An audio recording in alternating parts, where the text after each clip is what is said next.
I'm Donna Bush with your CIG-TV News Brief and weather forecast. Thank you for being here with us. The Cayman Islands National Weather Service has welcomed Mr. Paul Taylor and Ms. Tony Ann Daly to their team. The two new team members are expected to start a 4-month online training course with the Caribbean Institute of Meteorology and Hydrology as of the 1st of March. After the successful completion of the course and approved internal assessment period, they will receive an internationally recognized certificate as weather observers. Now, a Weather Office press release says, despite the ongoing pandemic, agencies such as the Maritime Authority, aviation sector, and hazard management continue to support the need for more staff within the Weather Service to allow them to comply with the demanding needs from their stakeholders. Well, the Fire Service's 5K charity walk held back in November helped to raise $5,500 to benefit the Cayman Islands Crisis Center. 5 fire officers wearing breathing apparatus, 12 firefighter recruits, and a small support team collected $4,000 en route from here at the Government Administration Building in Georgetown to the Governor's House on West Bay Road. Now, officers also earned $1,500 in sponsorship before the event. Chief Fire Officer Paul Walker says his team was amazed by the generosity of the people that they engaged with during the walk and thanked the public for their kind and generous donations. And speaking of the Crisis Center, the organization's annual Jingle Bell Walk Run held in early December raised over $22,000 that will help support and further develop the charity's programs and services. The festive fun run, consisting of 5K or 10K routes, is an annual favorite on the local community calendar with over 380 participants taking part last year. Many runners and walkers alike wore Christmas hats and gear, as is tradition for the annual event.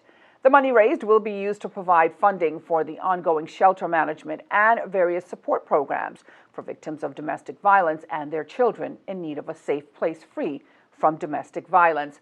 Crisis Center Executive Director Anya Milanowska says, quote, "We could not do this event without the generosity of our sponsors, for which we owe a huge amount of gratitude," end quote. Taking a look at the local weather forecast now, the high temperature reached 78 degrees, the low 72 today.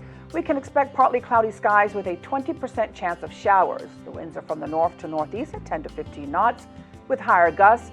Seas are moderate with wave heights of 3 to 5 feet with 2 to 3 feet swells likely along the north and west coast. Small craft operators should exercise caution over open waters. Today's synopsis calls for moderate winds and seas which are expected over the Cayman area for the next 24 hours. That's in association with a high pressure system over the southern United States. Radar images show no showers around the Cayman Islands area. Remember, you can download the Weather Service's app, CINWS, or go to their website, weather.gov.ky, for the latest look at our local forecast. And that ends today's news brief here on CIG Television. I'm Donna Bush, wishing you a safe and wonderful night. Bye-bye for now.